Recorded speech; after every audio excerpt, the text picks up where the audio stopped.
Hello, Las Vegas. My name is Juan Pablo Leo Soria. I was born and raised in León, Guanajuato, Mexico. In 1995, I moved to Las Vegas, Nevada. I came in pursuit of the American dream to have a better future. After graduating from Las Vegas High School in 1998, I joined the union, Operative Plasters and Cement Mason, Local 797. They gave me not only a job, but a career that changed my life forever.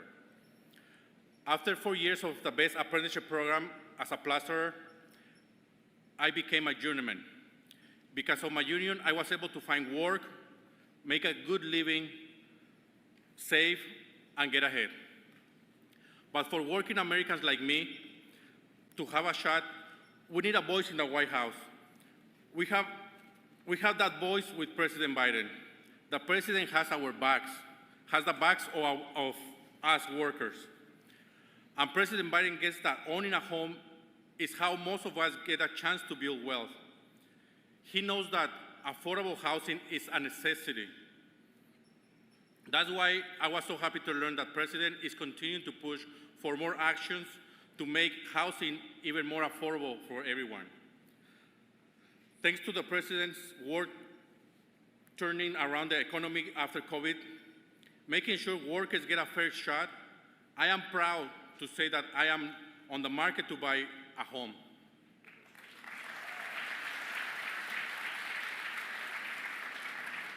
I know he's making this a reality for so many people just like me. Now, ladies and gentlemen, it is my privilege to introduce the leader who embodies this vision of progress and unity, the most pro-union president ever, the now and future president of the United States, Joe Biden.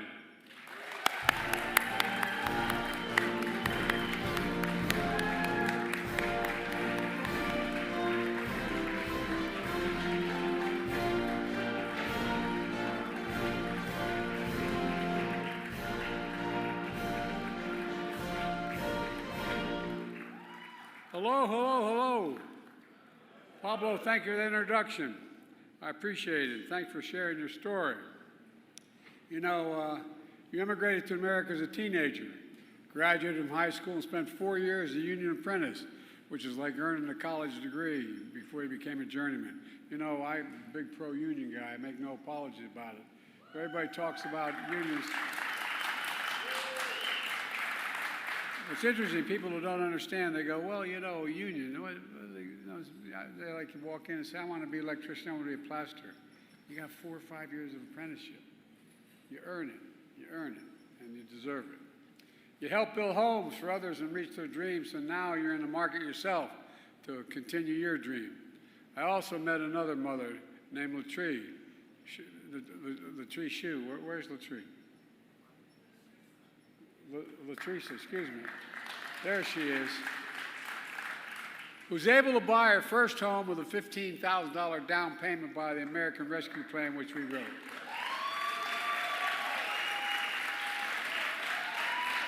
All she needed was a fair shot.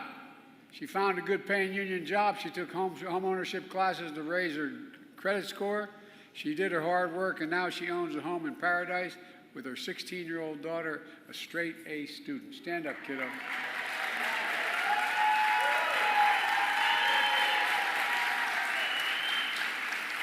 We're fortunate to have great partners in Congress here today who are helping make these dreams possible. Representative Stephen Horsford, a great leader of the 4th District and chair of the Congressional Black Caucus, who works every single day to reduce housing costs and close the racial wealth gap, which is happening. Representative Susie Lee, who's a driving force to cut red tape and build more affordable housing all across Nevada. Representative Dina Titus, God love you, Dina, your old friend. You've always had my back, and I've had yours, and you had people of this country and this city back. Housing is so much more than just a word. It's about people's lives. You know, you can't be here today because there are votes in Washington, but I also want to thank your outstanding senators, Catherine Cortez Masto and Jackie Rosen, for their leadership in making housing more accessible and affordable. I also want to thank all the housing advocates here today. We're doing God's work. All the housing advocates, stand up.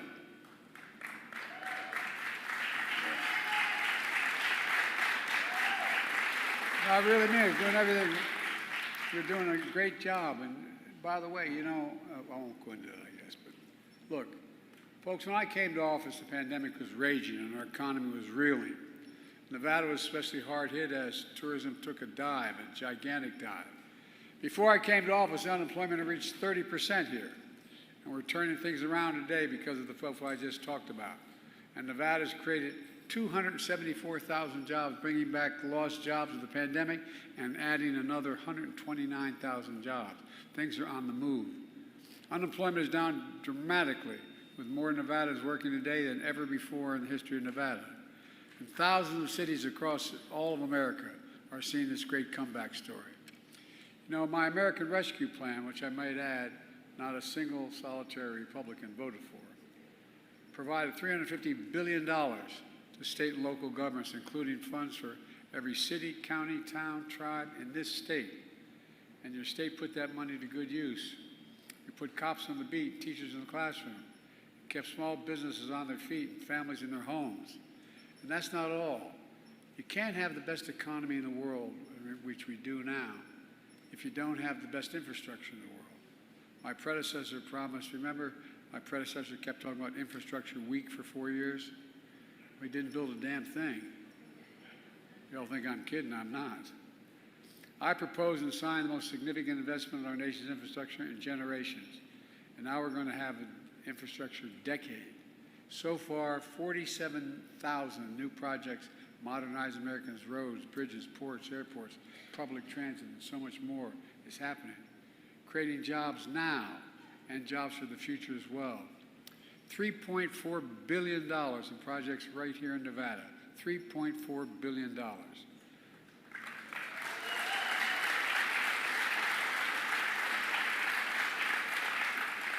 When I was writing this and talking about it, all I kept thinking about was Harry Reid. We're connecting the entire state to affordable high-speed internet by the end of this decade. Every single part of the state will have high-speed affordable internet, and we're already saving 276,000 Nevadan families as much as $75 a month on their internet bills. And I know our friend Harry's looking down and saying, damn proud of it. The airport in his name is getting an upgrade as well. Couldn't do one without the other, you know.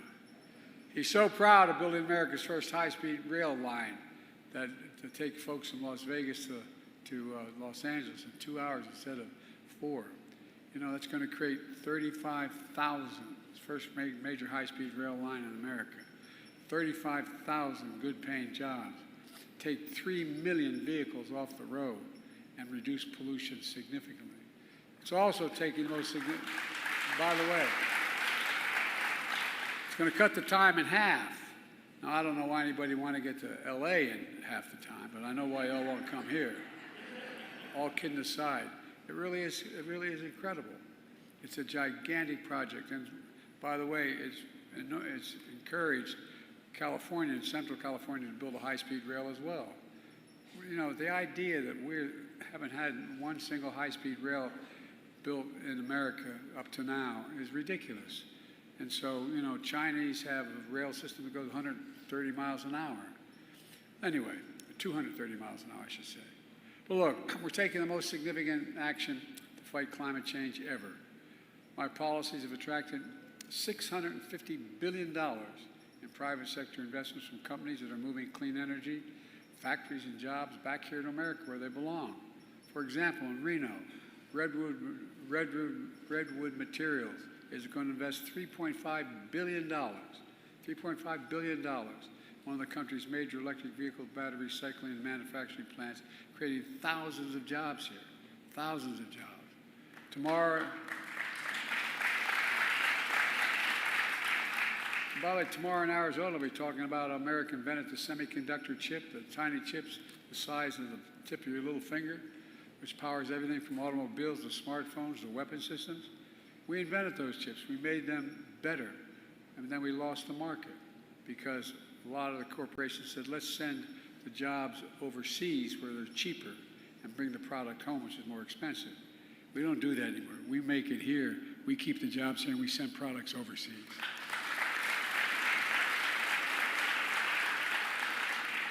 But the reason I mentioned, we've been able to bring the chips manufacturing back home. We attracted $240 billion in private sector investments to build chip factories here in America.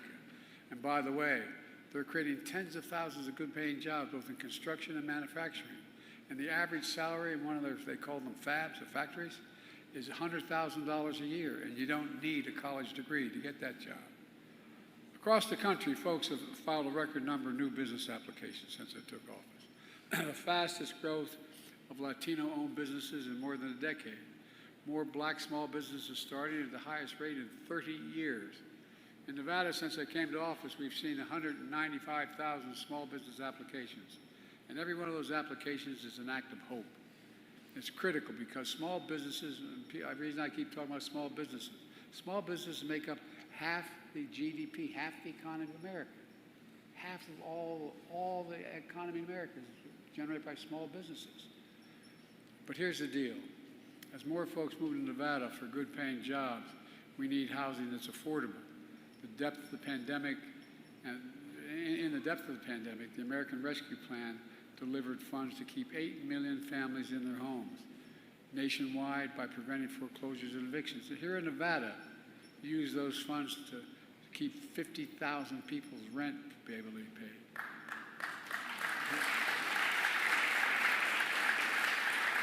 Hundreds of first-time home buyers be able to make a down payment. You invested more in building and renovating affordable homes than almost any other part of the country, any state in the country. For example, here in Clark County, nearly 1,000 brand new affordable units for seniors are under construction today as a result. 8,000 homes total for families, seniors, and veterans. And across the country, more people own homes now than before the pandemic. We're seeing fewer foreclosures than any time in decades, but we have a lot more to do. For too many people, the dream of having a good home still feels out of reach. I get it. Look, here's my plan, but you know, everybody thinks because I was president, I was probably born wealthy and come from a significant background economically. Well, I had the dubious distinction of being listed as the poorest man in Congress for 36 years. I got a phone call. My wife was campaigning up. I was campaigning up in New Hampshire back when that statistic came out in the 90s. And she called. I used to call when, because the kids were little when I was away, and say, "How's everything going?" I got this, "Fine." Well, you know you're in trouble when your wife or husband says, "Fine." I said, "What's the matter?" She said, "Only elected officials, husband or wife, could understand this." She said, "Do you read today's paper?" I said, "They don't have today's paper. Put Wilmington paper, Delaware, up in Nevada, where I'm with Leahy, up in Vermont." And she said, "Well, let me read it. Top of the fold, headline, Biden, poorest man in Congress. Is that true?" I thought, I don't know what the hell is true, but it turned out it was true. But here's the deal. My new budget works to lower housing costs for owners and renters alike today. I was raised in when Scranton, where I was born, and in my early years were raised, when Scranton went dead in terms of the economy, we moved down to a little place called Claymont, Delaware, where my dad had started off as a kid. And we couldn't afford anything. We lived in a duplex called Brookview Apartments, which became public housing years later. And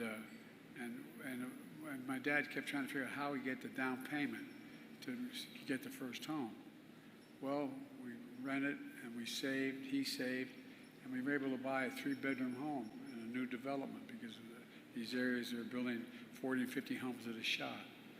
We had 4 kids, 3 bedrooms, and a grandpop living with us. And we weren't poor, but we never had anything at the end of the month. And so what my dad used to always say was that the way you build equity in your home is the way you build wealth. So when you build enough equity in your home, then you have enough money to borrow to get something new and move and so on. And that's how everybody makes it. Everybody in the middle class makes it there usually through equity in their home. Well, look, it works. What we've been doing works to increase housing supply and keep costs down in the future. First, for homeowners.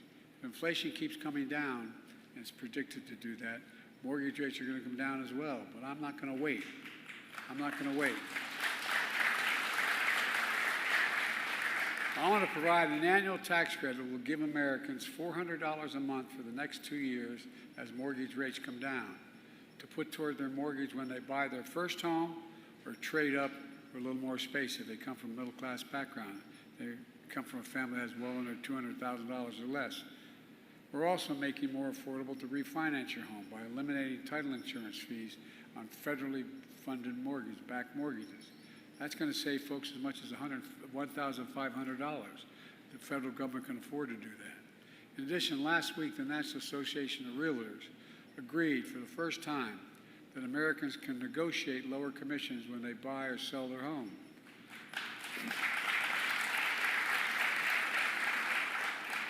On a typical home purchase, that alone could save folks an average of $10,000 on the sale or purchase.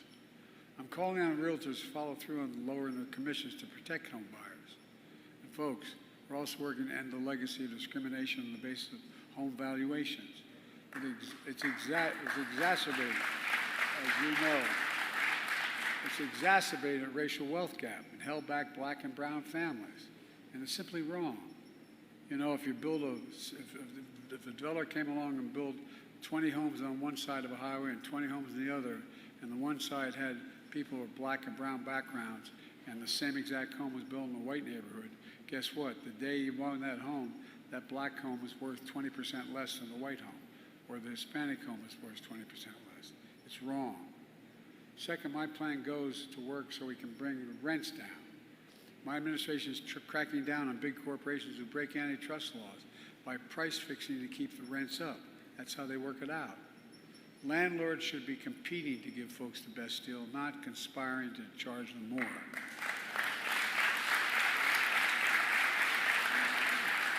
We're also going after what I call unfair rental and junk fees. You know, like the ones you charge when you move into an apartment. One of those surprise convenience fees that aren't convenient at all. You can add up to hundreds of dollars. And so some of you have been stuck with that. Folks are tired of being played for suckers, and I'm tired of letting them be played for suckers. We're also expanding rental assistance to over 100,000 more low-income families since I took office, the biggest increase in 20 years.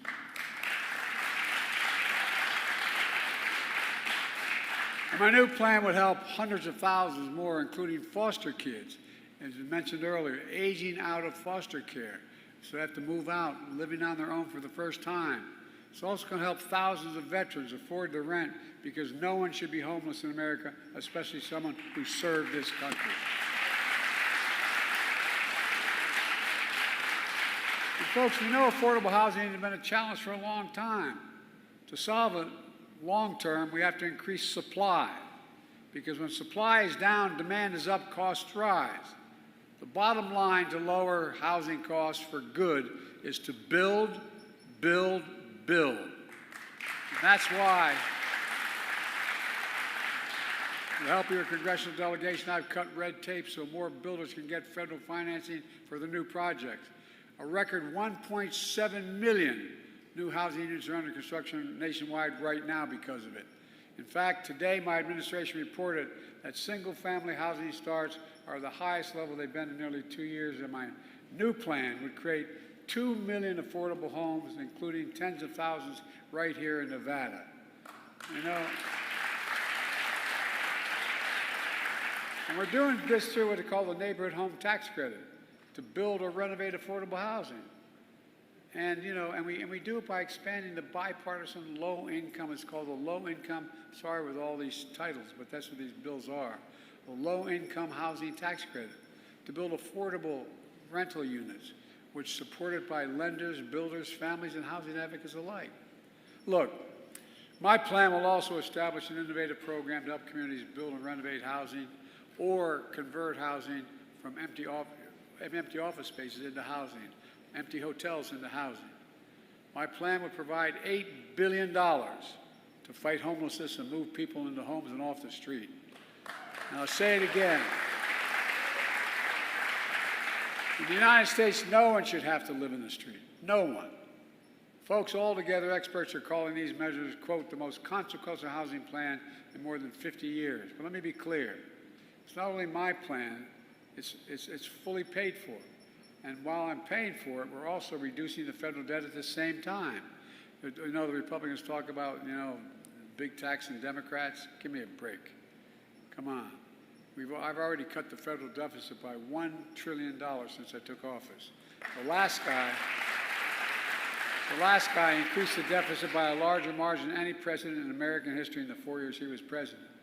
I signed the bipartisan budget deal to cut another $1 trillion in the next decade. For example, because of the law I signed, finally, Big Pharma, the pharmaceutical companies, and we finally beat them, giving Medicare the power to negotiate the prescription drug prices they pay for seniors like they do at the Veterans Administration. The VA says, I need this for veterans, but I'm not going to pay you more than this for this amount of money. Well, it doesn't just save seniors money, it's already saving taxpayers money.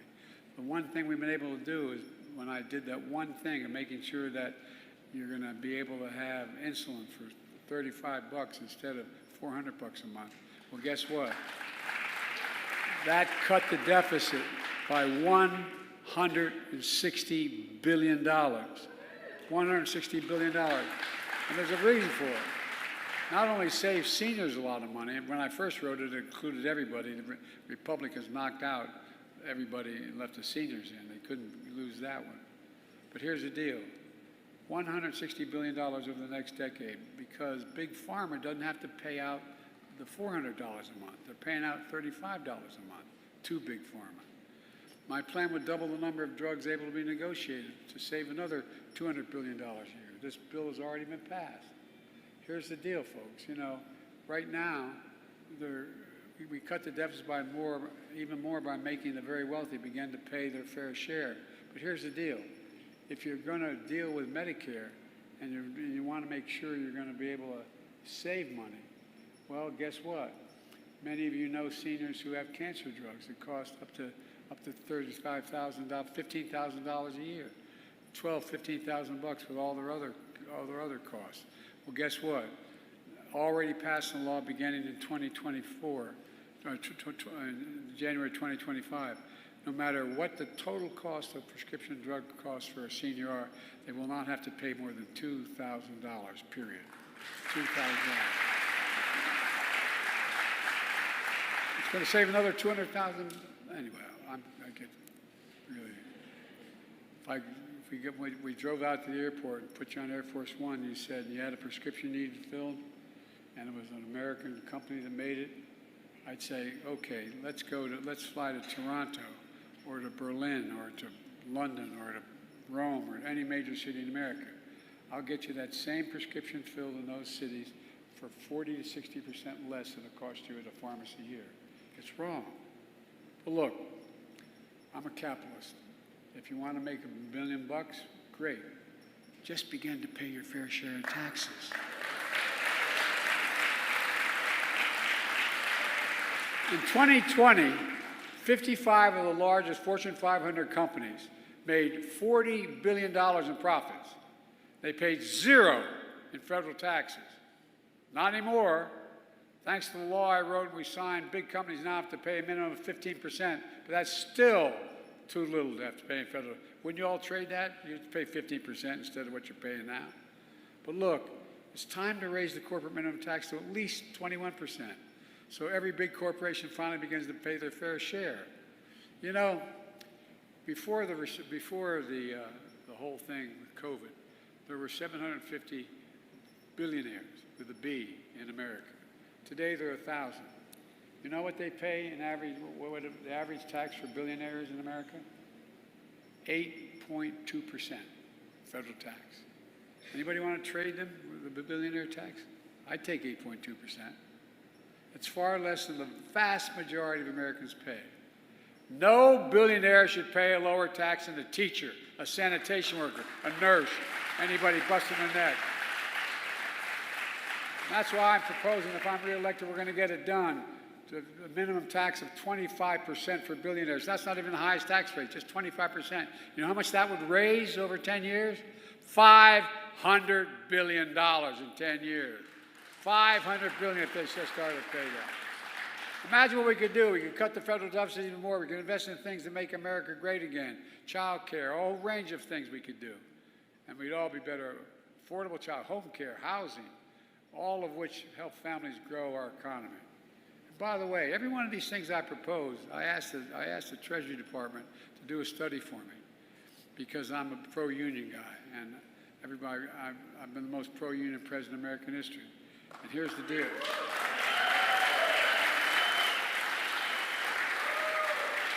And people say, well, that costs a lot of money. It saves money. The study they've done points out that union labor and contracts raise everybody's income. Everybody's income. And they have the best in the world besides. Like I said, when I got that $350 billion invested for computer chips, I was with Samsung in South Korea, convincing them to come here. I said, why would you come here? He said, you have the best workers in the world, and my safest investment is in America. Folks, there's so much we could do. But my predecessor has a totally different view when it comes to fair taxes. He said, and he said this to his friends in Mar-a-Lago, quote, it's on the record, I know plenty of you, this is his quote, you're rich as hell, and we're going to give you tax cuts. That's what he says out loud. When the president enacted a $2 trillion tax cut that overwhelmingly benefits the very wealthy and biggest corporations, he exploded the federal deficit, as I said. He added more to the national debt than any president has in one term in all of American history. And he wants to do it again. He's committed to another $2 trillion tax cut for the wealthy and biggest corporations. He also proposed cutting funds for affordable housing, not building them, cutting the funds for them. Folks at home, does anybody really think the tax code is fair? I don't know. You don't really think the wealthy and big corporations need another $2 trillion tax cut, do you? Well, they're doing pretty well. I sure in hell don't. Look, I'm going to keep fighting like the devil to make sure the wealthy pay their fair share, to make the tax system fair. And under my plan, to make sure I wasn't able to be at the other end of his demagoguery, I made a commitment when I got elected, and I've kept it. No one earning less than $400,000 a year, which is a lot of money where I come from, will pay an additional penny in federal tax. Not one single penny. Not one penny. But everybody else is going to start paying their fair share. Let me close with this. As I travel the country, folks often tell me how back in 2020 they were down. They lost their business. They lost faith in the system. But then the laws we passed, the work we've done together got them back on their feet. We created 15 million new jobs in 3 years, more than any administration has in history. We're keeping millions of people in their homes. We're creating a new cycle of hope and pride. Pride in your hometowns, making a comeback. Pride in America. Pride in knowing you can get big things done if we work together. I've never been more, we have a lot more to do. A lot more to do. The reason this election is so important is not about me, it's about the future. It's about the future. He wants to undo every single thing we've done if he gets elected. He stated it straight up. But there's so much more to keep and to do. I've never been more optimistic about our future. You just have to remember who in hell we are. We're the United States of America.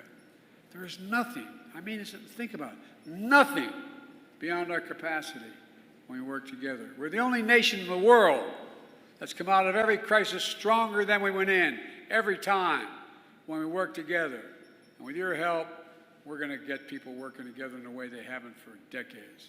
So ladies and gentlemen, God bless you, and may God protect our troops. Let's get this done.